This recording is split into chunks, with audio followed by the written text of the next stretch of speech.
जानता हूँ दूर तीर्थों तक गए तुम सर्वदा, मन लगा करके सुनी भगवान की पावन कथा, किंतु इससे भी अधिक फल पा गए होते अगर ध्यान से तुमने सुनी होती पड़ोसी की व्यथा।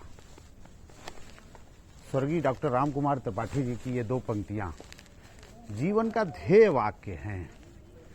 हम अपने जीवन में कहीं पर भी रहें, कुछ भी करें, सफलता के कितने भी सोपान चढ़ें, लेकिन यदि हमने जीवन में अपने आसपास नहीं देखा, अपने समीप के जो सर्किल है उसको नहीं देखा और उसकी मदद के लिए हम नहीं आगे बढ़े, तो तय जान लीजिए ये बात कि हमारा जीवन, हमारी सारी सफलताएं वो एक किनारे रखी रह जाएंगी। जीवन को आगे बढ़ाने के लिए अपने मन के अंदर सकारात्मक वृत्ति लेकर के, पूरी तरह से सकारात्मक भाव लेकर के अपने जीवन को आगे बढ़ाएंगे। समाज का प्रत्येक व्यक्ति, अंतिम छोर पर खड़ा हुआ व्यक्ति, वो हमारे केंद्र में होना चाहिए। उसके लिए हम कहीं न कहीं सहभागी बन सकते हैं, इसके बारे में विचार करना चाहिए और अपने जीवन को उसी प्रकार का चलाने का काम, ये हमें करने का विषय होता है।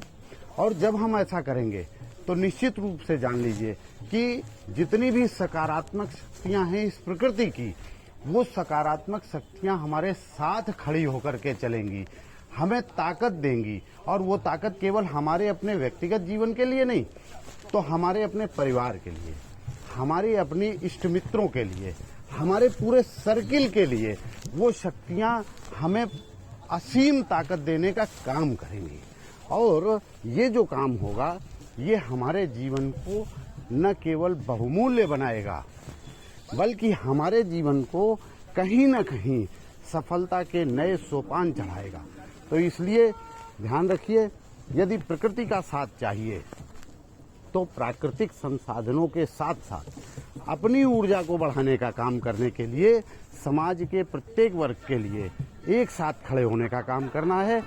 केवल और केवल सकारात्मक विचार अपने मन के अंदर रखना है, सकारात्मक सोचना है और उसी वृत्ति पर आगे बढ़ना है। जीवन का ध्येय वाक्य समझ लीजिए, बिल्कुल अपने मन के अंदर अच्छे से समझ लीजिए, उसको पालन करना है। Think positive, be positive, do positive, ये जीवन का ध्येय वाक्य है। आज के लिए इतना ही। जय हिंद, जय भारत।